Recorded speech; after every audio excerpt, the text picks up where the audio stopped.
Ahoy there, epic plasma gamers! Welcome back to our devlog series on Throwbro, a game about a green dude who likes to throw other green dudes. And let's be honest, don't we all?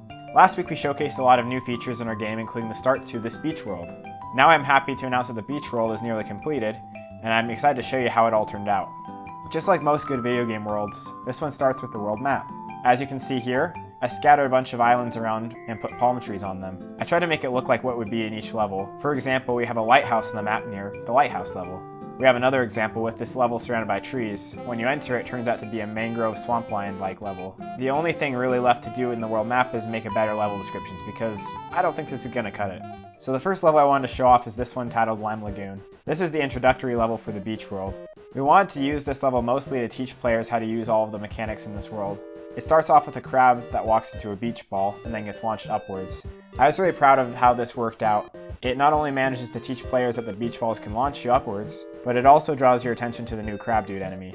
While the first beach ball isn't required to cross the gap, there is a reward on top of a palm tree for players who can figure it out. The rest of the level takes these mechanics and mixes them up in different ways. You continue to avoid crab dudes and jump on beach balls. Later we introduce the new fish enemy, along with platforming challenges with fishes and beach balls.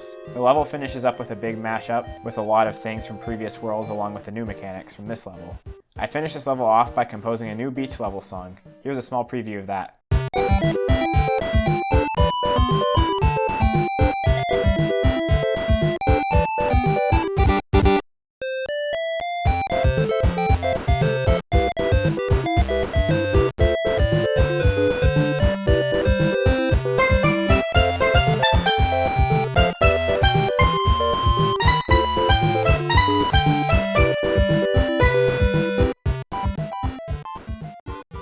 Next up we got the level Crabby Cannons, which could also use a better level description. As the name suggests, this level is all about cannon crabs. I'm really proud of how I made the cannon crabs work.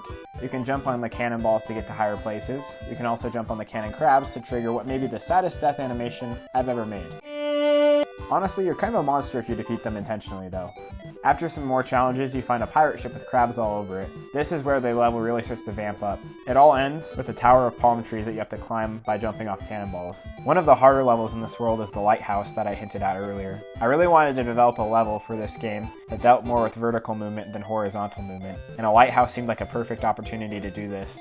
There's a catch though. The tide is rising, and you have to escape the lighthouse before you get engulfed in water. This led to some really fun challenges, most of which were previously accomplished at this point, but now you have to do it with the added time crunch of avoiding the tide. This level also gets more difficult if you go for the added challenge of collecting all the puzzle pieces. They often require backtracking at this level.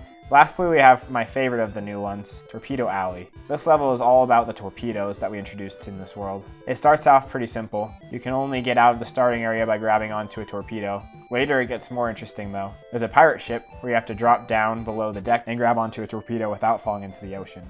Later there's another challenge where you use the torpedoes to go over a bunch of spikes and eventually land in one of the motorboats that we showed off in the last devlog. Lastly, there's a series of challenges where you grab onto torpedoes and try to dodge obstacles from previous levels.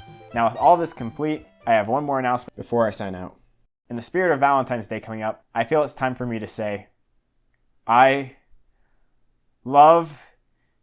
Wait, you're not an epic plasma gamer? Ew. What's an epic plasma gamer, you ask? It's only the coolest group of people on the internet. You can become one by hitting that sweet subscribe button and joining the Discord. Look at it this way. If you do happen to be alone for Valentine's Day, which is unlikely for an epic plasma gamer, at least you'll have over 100 videos and shorts that you can watch in your spare time. Alright, well, I'm gonna go now. Bye!